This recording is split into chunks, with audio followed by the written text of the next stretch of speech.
ജീവിക്കൂടാ നാറി. അടിമയെന്ന് പറയുന്നൊരു കമൻറ്റ് കണ്ടായിരുന്നേ. അപ്പോൾ അത് പൊളിറ്റിക്കലി ഇൻകറക്റ്റ് ആയിട്ടുള്ളൊരു കമൻറ്റാണ്. അപ്പോൾ ഈ ചങ്ങാതിയുടെ അടിമയെന്ന് പറഞ്ഞു കഴിഞ്ഞാൽ നാറി നമ്മുടെ സ്വാതന്ത്ര്യം ഹനിക്കപ്പെട്ടവനാണ്. അപ്പോൾ കല്യാണം കഴിച്ചു കഴിഞ്ഞാൽ നീ എന്ത് തരത്തിലുള്ള സ്വാതന്ത്ര്യമാണ് ഉദ്ദേശിച്ചിരിക്കുന്നത്? എടാ, മാരേജ് എന്ന് പറയുന്ന ഒരു ഇൻസ്റ്റിറ്റ്യൂഷനുകളെ നോക്കേണ്ട കടമയുണ്ട്. ഇതൊന്നും പറ്റാത്തവൻ കല്യാണം കഴിക്കരുത്, മനസ്സിലായോ? അപ്പോൾ എൻ്റെ കുട്ടീനെ ഞാൻ നോക്കല് എൻ്റെ കടമയാണ്. ഞാൻ കല്യാണം കഴിച്ച് ഭാര്യനെ നോക്കലും എൻ്റെ കടമയാണ്. അതെങ്ങനെയാണോ എൻ്റെ സ്വാതന്ത്ര്യം ഹനിക്കപ്പെടുന്നത്?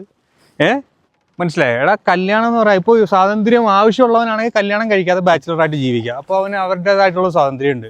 മാരേജ് എന്ന് പറയുന്നത് അത്ര വലിയ സിമ്പിളായിട്ടുള്ള പരിപാടിയൊന്നുമില്ല, മനസ്സിലായോ? നമ്മൾ കുറേ അധികം പോളിഷ് ആവണം. നമ്മുടെ ലൈഫ് നമ്മൾ മറ്റൊരാളെ അംഗീകരിക്കണം, മനസ്സിലായോ? അതാണ് നമ്മൾ മാരേജ് എന്ന് പറയുന്ന ഒരു കൺസെപ്റ്റ്. അതിന് കുറേ അധികം നമ്മൾ സാക്രിഫൈസ് ചെയ്യുന്നുണ്ട്. രണ്ടുപേരും ചെയ്യേണ്ടി വരും, ഫാമിലിയിൽ നിന്ന് ചെയ്യേണ്ടി വരും, മനസ്സിലായോ? നമുക്ക് എന്നാലേ മനസ്സിലാക്കുന്ന ഒരു കുടുംബജീവിതം കെട്ടിപ്പടുത്താൻ പറ്റത്തുള്ളൂ. അതിലൂടെ നമുക്ക് എന്തെങ്കിലും ഈ സക്സസ് എന്ന് പറയുന്ന ഒരു സാധനം ഉണ്ടാക്കാൻ പറ്റുള്ളൂ. അപ്പോൾ ഇതുപോലുള്ള കുറേ പുഴുക്കത്തുകളുണ്ട്.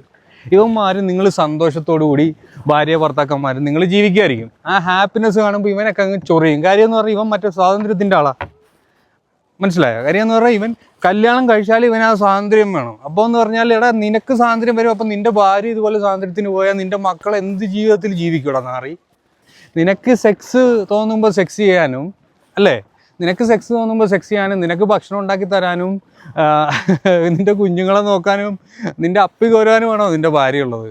അല്ല, മനസ്സിലായോ? അവരും സ്വാതന്ത്ര്യം ഹനിക്കപ്പെട്ട് നിൽക്കുന്നതെന്ന് പറഞ്ഞു കഴിഞ്ഞാൽ അത് മാരേജ് എന്ന് പറയുന്ന ഒരു ഇൻസ്റ്റിറ്റ്യൂഷനോട് ട്രസ്റ്റ് ഉള്ളതുകൊണ്ടാണ്, മനസ്സിലായോ? ഇല്ലാത്തവരുടെ കാര്യത്തെപ്പറ്റി ഞാൻ സംസാരിക്കുന്നില്ല, അതെൻ്റെ വിഷയമല്ല. അപ്പോൾ ആ ട്രസ്റ്റാണ് നമ്മുടെ ലൈഫ് എന്ന് പറയുന്നത്. അപ്പോൾ അതിൽ അടിമയോ ഉടമയോ ഒന്നുമില്ല, ആ ട്രസ്റ്റാണ്, മനസ്സിലായോ? അതാണ് ആ ഇൻസ്റ്റിറ്റ്യൂഷൻ്റെ പ്രത്യേകത.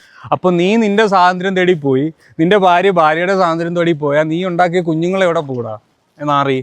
അപ്പോൾ ഇവനെ കുടുംബത്ത് കയറ്റുന്നവർ ശ്രദ്ധിക്കുക.